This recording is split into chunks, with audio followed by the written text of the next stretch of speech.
Hello बच्चों, कैसे आप सभी। इस वीडियो में हम देखने वाले हैं पीसीआर पॉलीमरेज श्रृंखला अभिक्रिया। कई बार पूछा जा चुका है और मतलब भाई जब कई बार पूछा जा चुका है, बहुत इंपॉर्टेंट है, तो छोड़ कैसे सकते हैं। चलो देख लेते हैं क्या आता है।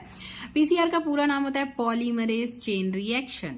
ठीक है, पॉलीमरेज चेन रिएक्शन। इसमें पॉलीमरेज जो है वो दो शब्दों से मिलकर बना होता है। ठीक है, पॉली का मतलब होता है एक से अधिक। ठीक है, और मरेज का अर्थ होता है बनना, बहुत सारे, एक से अधिक का बनना। अर्थात एक सिंगल डीएनए से बहुत से डीएनए की कॉपी तैयार करने का कार्य पीसीआर करता है। ठीक है, कॉपी करने का, डीएनए कॉपिंग का कार्य करता है पीसीआर। पीसीआर विधि की खोज सर्वप्रथम 1985 में कैरी मुलिस ने की थी। किसने की थी? कैरी मुलिस ने की थी। और पीसीआर की मशीन का नाम है थर्मासाइक्लर।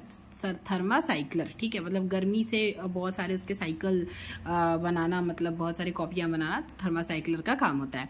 पीसीआर विधि के लिए आवश्यक उपकरण: डीएनए टेम्पलेट जरूरत पड़ती है, न्यूक्लियोटाइड की जरूरत पड़ती है, प्राइमर की जरूरत पड़ती है और डीएनए पॉलीमरेज की पड़ती है।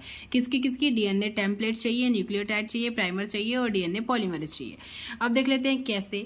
पीसीआर अभिक्रिया 3 चरणों में पूरी होती है। डीनेचुरेशन, विकृतीकरण। पहले तो डीनेचुरेशन होता है, मतलब जो डीएनए के दो खंड होते हैं ना, दोनों का डीनेचुरेशन, मतलब दोनों अलग हो जाते हैं। कैसे?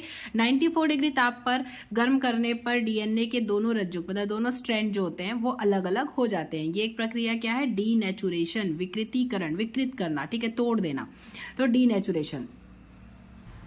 उसके बाद क्या होता है? पुनर्प्रकृतिकरण, वापस से बनाना, एनीलिंग कहते हैं इसको, पुनर्प्रकृतिकरण। इस प्रक्रिया में दो प्राइमर डीएनए एकल रज्जुक स्ट्रैंड के साथ संकरित हो जाते हैं और यह संकरण ही एनीलिंग कहलाता है। मतलब जो दोनों स्ट्रैंड होते हैं ना, जैसे मान लो ये डीएनए के स्ट्रैंड है, ठीक है, ये स्ट्रैंड है, ये ऐसे ऐसे होता है। ठीक है, ये 3' 5' और ये 5', ये 3', ऐसा होता है।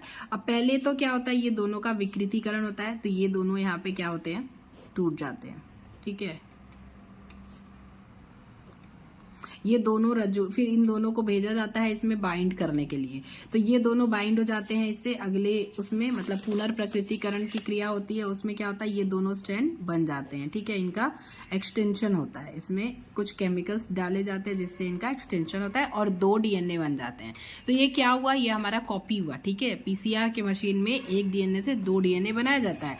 पहले इसको दोनों को तोड़ के अलग किया जाता है। ठीक है, मतलब डीनेचुरेशन होता है, विकृतीकरण। उसके बाद हमने क्या किया? प्रकृतिकरण किया। प्रकृतिकरण मतलब बनाना। ठीक है, तो पुनर्प्रकृतिकरण किया तो 2 डीएनए हमें कॉपी मतलब मिला। इस तरीके से होता है। ठीक है, संकरण से ही एनीलिंग, और ये एक प्रक्रिया एनीलिंग कहलाती है। अब उसके बाद विस्तार होता है, एक्सटेंशन होता है। तो प्रत्येक प्राइमर के 3 हाइड्रोक्सिल सिरे से डीएनए का संश्लेषण प्रारंभ होता है और प्राइमर की सहायता से डीएनए, उसमें प्राइमर डाला जाता है। ठीक है, पीसीआर में जो मशीन होती है उसमें, तो प्राइमर की सहायता से डीएनए जो है वो पॉलीमरेज नया डीएनए सूत्र का निर्माण करता है। ठीक है, यहाँ पर पीसीआर का प्रथम चक्र पूर्ण होता है, मतलब 1 से 2 होते हैं, 2 से 4 ऐसे से बनते जाते हैं। और इसी प्रकार 30.35 चक्र में, या सॉरी मतलब 30 से 35 चक्र में क्या होता है? डीएनए की असंख्य प्रतियां हमें प्राप्त हो जाती हैं। ठीक है, 30 से 35 चक्र उसका लगाया जाता है, चक्र पूरा किया जाता है और उसमें हमें डीएनए की असंख्य प्रतियां प्राप्त हो जाती है। तो इस तरीके से कुछ चरणों में पीसीआर को मतलब की प्रक्रिया पूरी होती है। तो अगर आता है एग्जाम में तो आप इस तरीके से लिखेंगे। आप चाहें अगर तो ये डायग्राम भी बना सकते हैं जो मैंने बनाया है। ठीक है, इससे भी आपके मार्क्स मिलेंगे। ठीक है, ये तो मैंने समझाने के लिए बनाया है, तो आप बना सकते हो। तो चलो, वीडियो पसंद आई होगी तो लाइक करना, हाइप करना और अच्छे से एग्जाम की तैयारी करो। All the best for exam.